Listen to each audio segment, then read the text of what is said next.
शिवसेना प्रमुख आदरणीय हिंदू हृदय सम्राट सरसेनापती बाळासाहेब ठाकरे यांचे गेली 50-60 वर्ष हिंदुत्वाचे ज्वलंत विचार ऐकण्यासाठी दसरा मेळाव्याला सर्व शिवसैनिक कल्याणमधून जात असतात.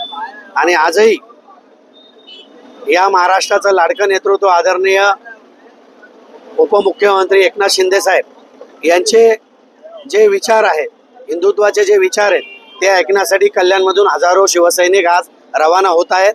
बरेच शिवसैनिक येत आहेत आणि लवकरात लवकर गोरेगाव नेस्को या ठिकाणी पोहोचण्यासाठी प्रत्येकजण तयार आहे. आज काही बसेस रवाना झालेल्या आहेत, काही बसेस रवाना होत आहेत, काही बसेस पाठीमागे आहेत.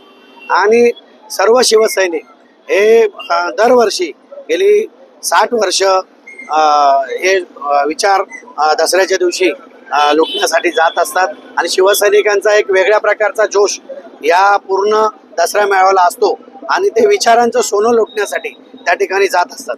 महापालिका निवडणूक एकनाथ शिंदे साहेब हे नेहमी विकासाची भूमिका मांडत असतात आणि त्यांनी नेहमी हिंदुत्वाचा विचार घेऊन या महाराष्ट्रामध्ये घोडदौड केलेली आहे.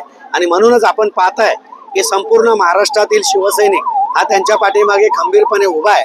आणि येणाऱ्या महापालिका निवडणुकीमध्ये शिवसेनेचा भगवा या कल्याण डोंबिवली महापालिकेमध्ये भडकेल एवढं मी तुम्हाला नक्की सांगतो.